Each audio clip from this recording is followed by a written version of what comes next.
Good morning, everyone. I'm a learning scientist, and as we all, I want to understand how people learn. And this is because I want to help people learn better. Today I start describing that actually understanding learning is a quite complex process. But luckily we have a good theory which helps us, which is self-regulated learning theory.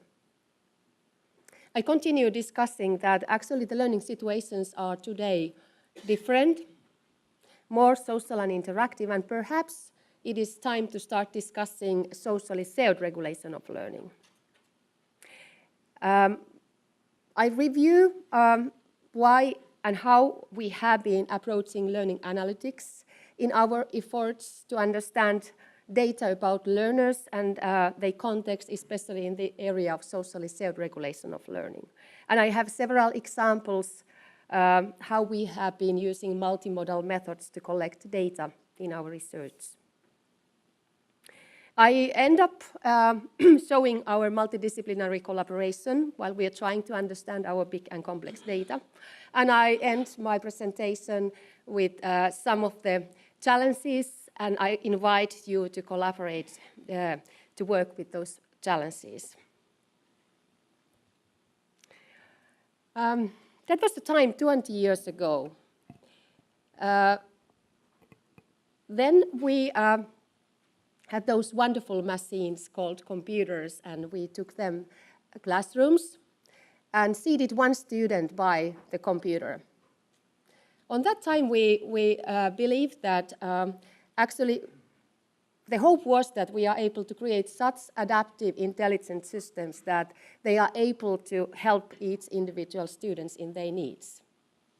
As you know, we partly succeeded, but partly failed, because eventually it turned out that actually it is a student who needs to be adaptive, and those who self-regulate their learning succeed.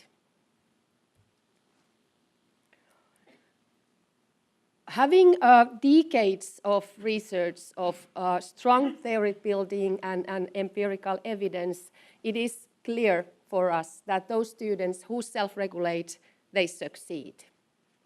So what is this self-regulated learning? It is describing active and proactive learning. It is actually describing the process of learning to monitor, evaluate, and regulate, or actually change something in your thinking, motivation, emotion, behavior, and learning while you are in the face of challenges during your learning process. We know that it is an adaptive process which you personally develop and refine over time. And the very good news is that self-regulation is able to be developed from the very early years until very late years.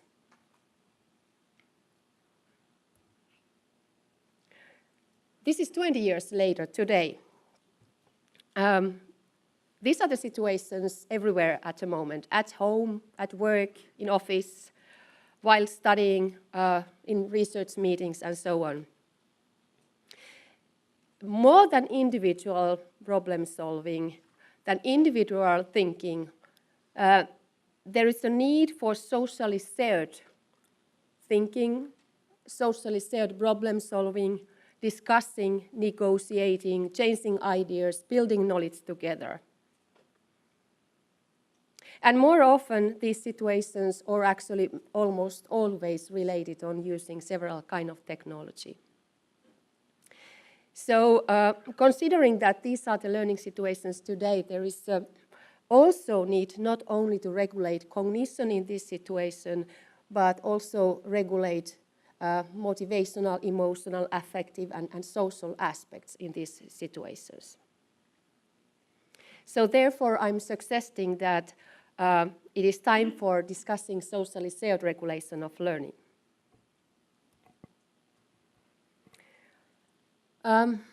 Unfortunately, we know that learning alone and in groups is very challenging. It is a complex process. because it is always dealing with mental and metacognitive aspects in human mind, beliefs, mental models, understanding, affective reactions, and all these issues which are not visible for anyone. It is always dealing with interactions with different kind of artifacts, technologies, other people, peers, and groups. But luckily, we have a theory, again, self-regulated learning, which helps to understand the complex process which I was describing. In our work, we built on well-known Finnish and Hadvin's model of self-regulated learning, which core is Phil Scope's model. It describes conditions, operations, products, standards, and evaluation and standards for regulation cycles to occur. Together with my colleague, Alison Hadvin, and her research team, we have been continuing the discussion in a social level and described the relationship between conditions and products at the individual and group level, considering them as a self-regulation, in between peers, which means co-regulation, and also as a concept,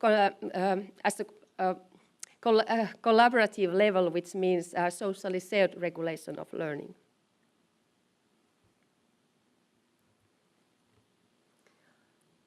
Regulation is a nice verb, or it is something which is used increasingly everywhere.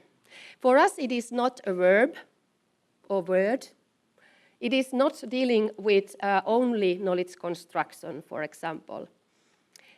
For us, the phenomena is always multifaceted. It is always covering cognitive, motivational, emotional, and behavioral aspects of learning. It is a cyclical phenomena which all the earlier experiences effect on the forthcoming and situated interpretations. It is a response to a challenge. If there is no need to regulate, there is no regulation, so it's always interacting with the experienced learning challenges. It never happens in a vacuum. It is always interacting with task, culture, learning environment, everything dealing with task requirements, technology available, and so on. And our research have evidence that actually all three types of regulation modes, self-regulation, co-regulation, and socially shared regulation, are interdependent and existing together. So having this understanding about regulation in learning has clear methodological decisions to be made in terms of time, progress, interactions with the context, and individual and group level perspectives. All of these have to be captured in our data collection. So in sum, we have to aim for finding out markers of those three aspects. So we have to understand target of regulation, whether it is dealing with motivation, cognition, emotion, or behavior. We have to find out what are the processes students are regulating, what are the regulatory acts, are they dealing with planning, goal setting, strategic adaptation, monitoring, or evaluating, and what are the types of regulation, self-regulation, co-regulation, or socially shared regulation. Having this theoretical understanding has led us to think how this phenomena called socially shared regulation of learning can be investigated. How we can make visible those mental processes to be studied, and also how we can capture the interaction of internal, external, and shared conditions of learning. Internal, for example, mental models or beliefs, and external, for example, task conditions and interactions with the learning environment and technologies.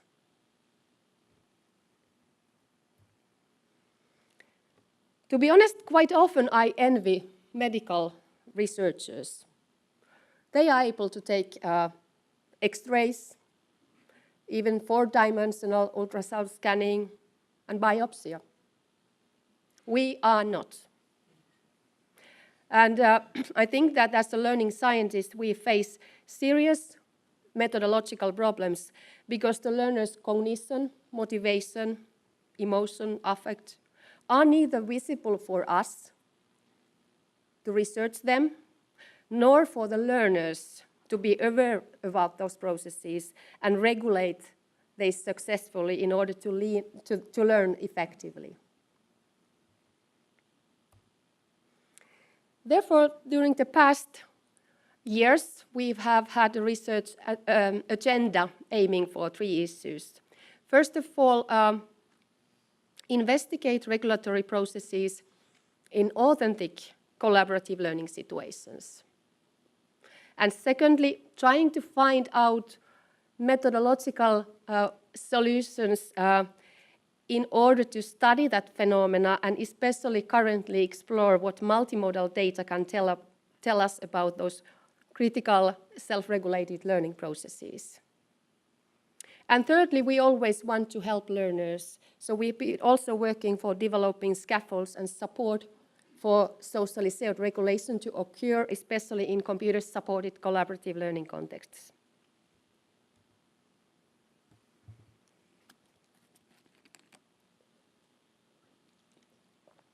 This is a snapshot of our collaborative learning task data. It is about half an hour since this group started to work with the task. You may think that these people are very happy and very successful. They are in a good mood, and they enjoy collaborative learning, which is wonderful for them. Actually, this is the case. But only trying to understand this snapshot does not tell anything why this is the case. When we look at the data, the cycles before this situation, it became clear that these group members were very focused in their goal setting and planning, which helped them create successful task engagement and enactment, which also positively contributed to their motivational and emotional group conditions. And actually, this group was able to very successfully solve the current problem they were working. So actually, the lesson learned is that we need more data about the progress of collaboration, what happens before and after, and we need more data about collaborative sessions in general.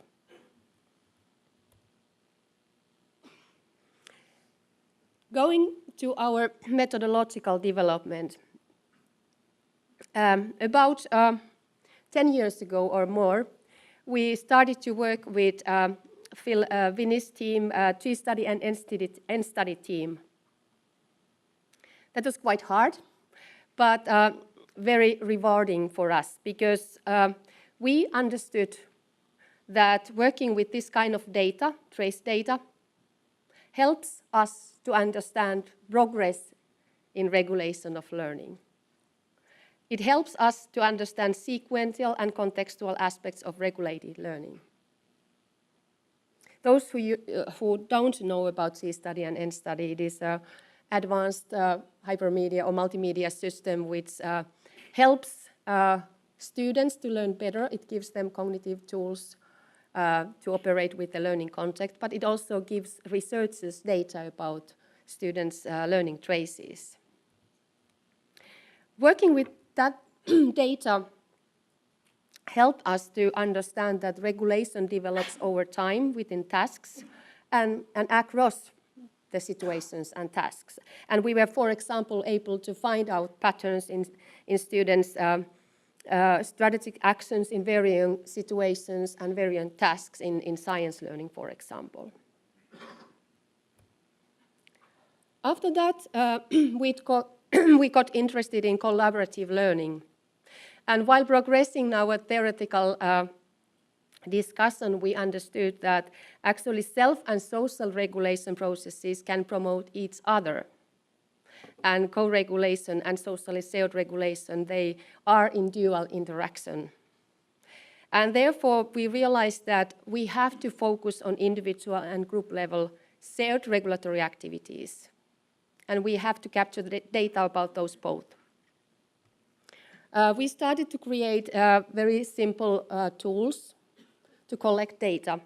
For example, this is an example of our simple SREG tool, which, while students are collaborating, they respond to the tool while they are working the individual cognitive, motivational, and emotional state. And right after that, the tool gives a synthesis of their responses, which let the group members discuss face-to-face about the problems and positive aspects about or sharedness of those regulatory modes. And we also provided them simple prompts in order to help them to socially shared regulate better.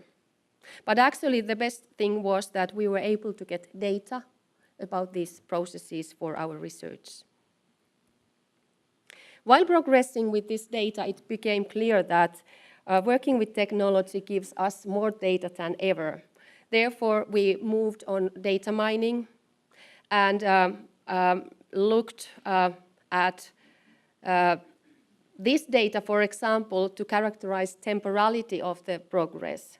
And that is very important and very critical to understand, because self-regulation is always strategic, adaptive, and a cyclical process. Today, we are trying to find out more markers about regulated learning. And therefore, we are triangulating both objective and subjective multimodal data. Why? This is a very important question for learning scientists, because we need to be sure that the data we collect is relevant to those phenomena we are zooming and trying to understand. Any data is not helpful for us.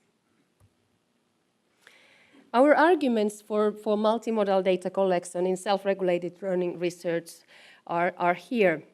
First of all, we have been very successful in our field to develop strong subjective data collection methods, like we have a very valid and well-tested self-reports in the field. But unfortunately, those methods don't reach all, especially those social aspects of learning, and therefore objective markers with the use of technology help. Because, for example, the same situation can be captured and complemented with different kind of data channels. And that clearly means new ways of data triangulation for us. Also, as identified in our theory, those cyclical and temporal processes and their progress is critical understanding regulation. And having these data collection methods is better able to give us evidence about those processes. And lastly, we have also realized that actually trying to understand this self-regulation, co-regulation, and socially shared regulation and capture the critical processes of those is possible with these kind of methods.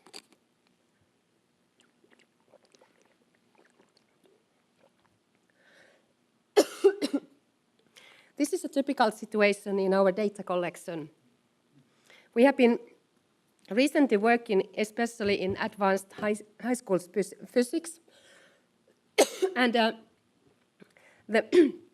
we always work in authentic classroom situations, but we are able to provide very good video taping system and high quality audio. We always bring some technology while students are working in groups. For example, here we use iPads and edX learning environment to collect log data, to implement some questionnaires, and also evaluation forums, and also to gather students' learning products. We implement mobile eye tracking and always use also multi-sensor devices to capture the EDA and heart rate and so on.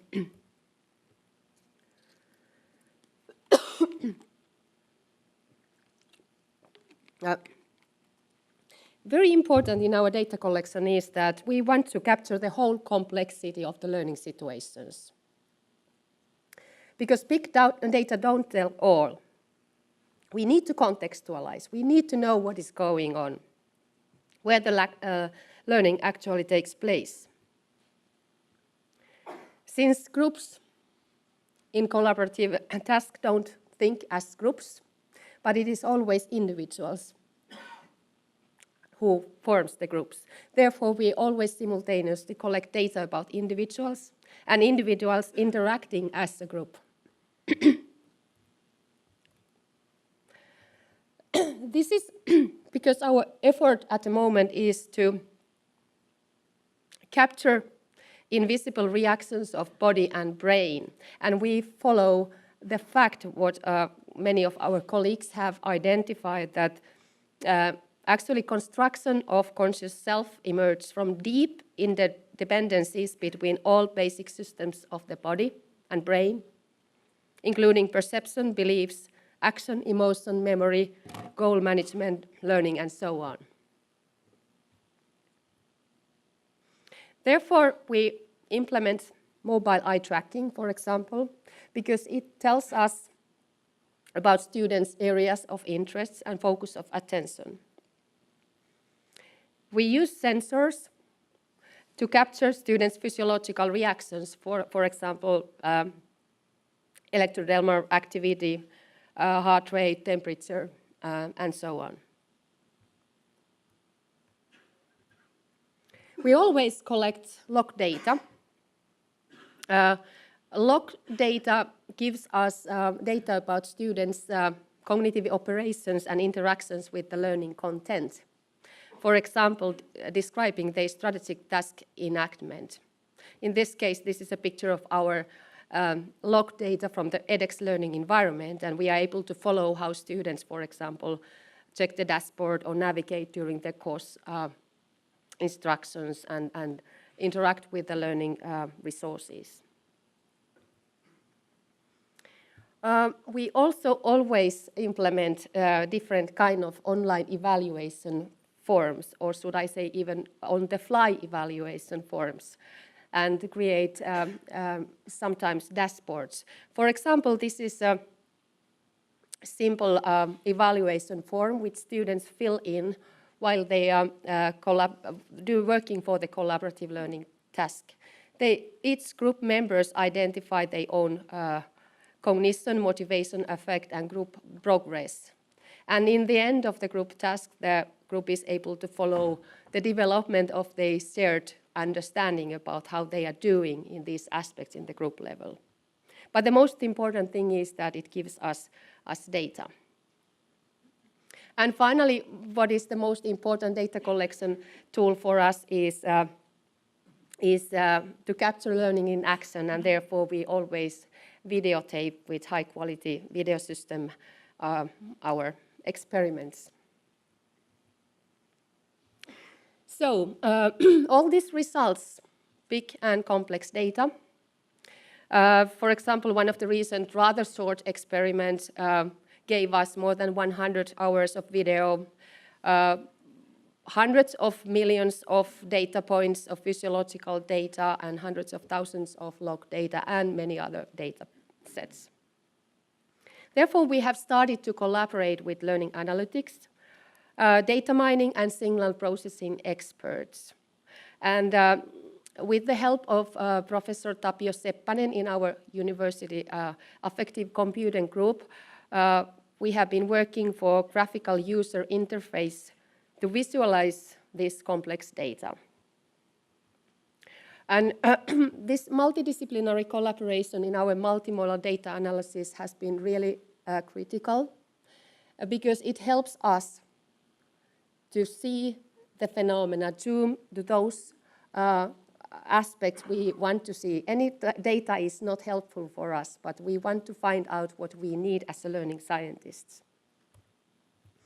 I will show you a short video which describes about the graphical user interface system which integrates our contextualized data, video data, our annotations and coding of the video data, and also individual and group level physiological data.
Okei, eli mikä tässä oli se pointti?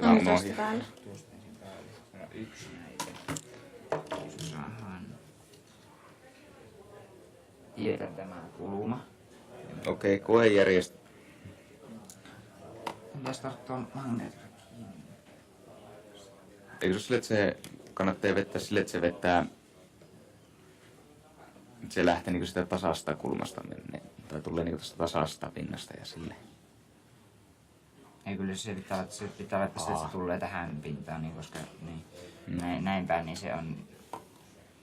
Laita se näin päin. Eikö niin, ja tosiaan kun se lähtee. Antaako se niin se kahdesti vettä.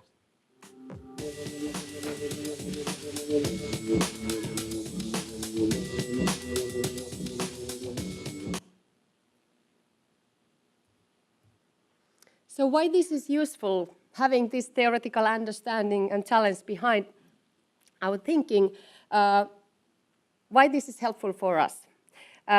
First of all, it is very difficult to find out these shared processes in a group level.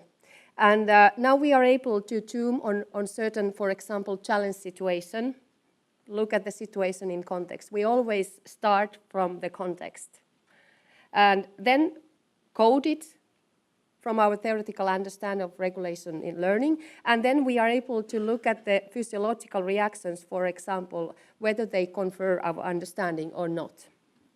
For example, this is an episode which we realized that this group was in trouble.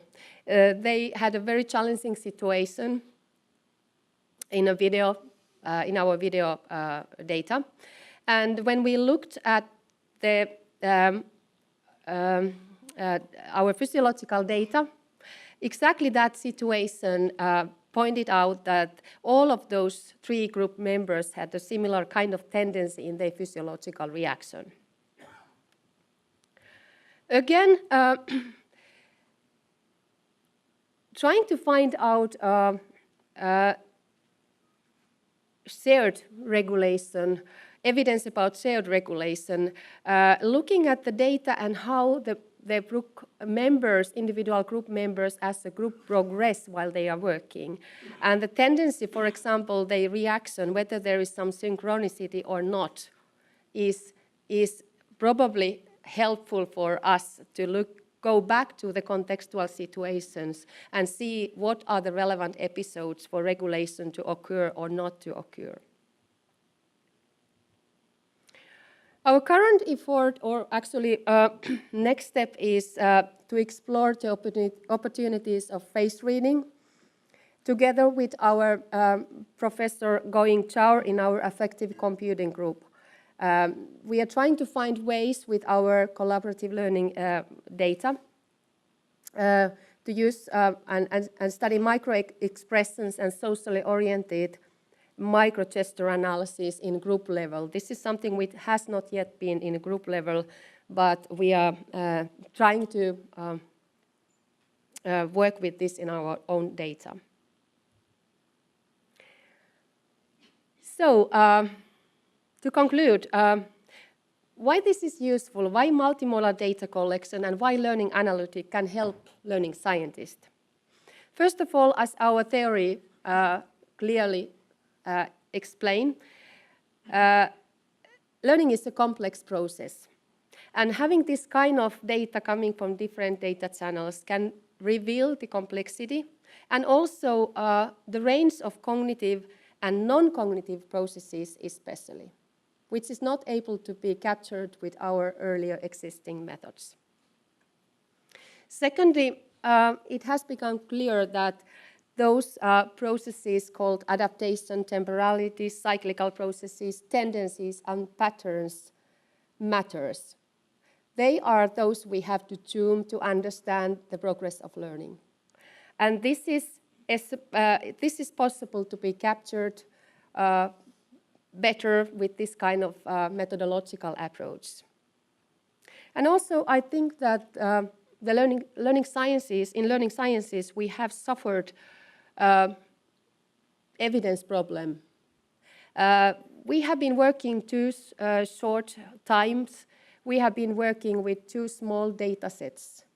Now we have an opportunity to collect bigger data.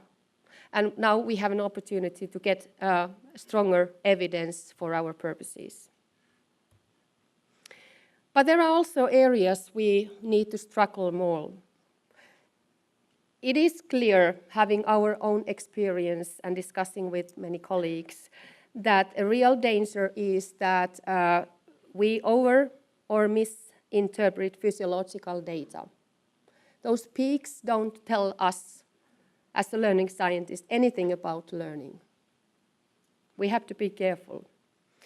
Secondly, this data triangulation is a wonderful opportunity to understand learning from different channels, perspectives, and get rich understanding about the situation.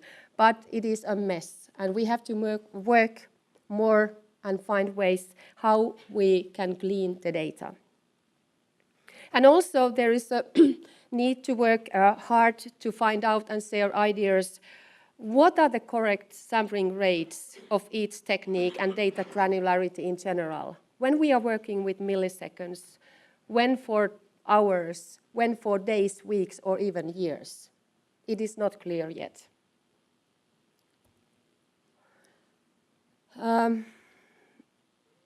How learning sciences and learning analytics can help a little person and groups to learn better. First of all, we have to struggle more, how we can progress from more data to deep data. And I'm very enthusiastic to see that this discussion is going on and will be going on exactly in this conference. Secondly, multimodal datasets trace simultaneously a range of cognitive and non-cognitive processes, which are always parallel and overlap. So this is more demanding for us as a learning scientist. We have to have strong theory. We have to have strong understanding in order to see the relevant evidence in this data. And also, I think we have to be more realistic. We have to work together to find ways to minimize the costs of multimodal data collection. The data is full of errors, missing data. Data coding is very labor-intensive, and multidisciplinary teams are a must, and it is very costly.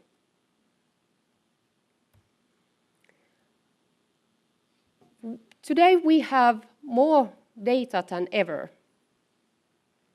which is unfortunately partly locked for learning scientists because it is so complex. But I have a strong belief that this is a very potential way to progress, and actually I invite you all to break traditional boundaries of learning for more bold and ambitious implications for increasing human competence for the 21st century learning. But first, we need to unlock our well-locked data. So who would like to help?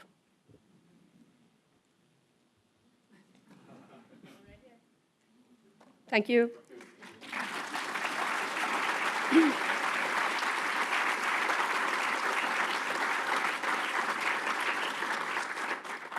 I would like to introduce and thank my excellent research team at the Learning and Educational Technology Research Unit.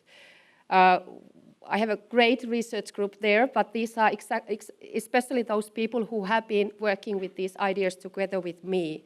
And as you see, we have also very strong international networks in our team. And I'm also grateful to be part of EARLI Center for Innovative Research, together with Inge Molinar, Roger Acevedo, Maria Banner, and Dragan Kasevic, and myself and our teams. We are working together in order to progress the field in multimodal learning and self-regulated learning. Thank you.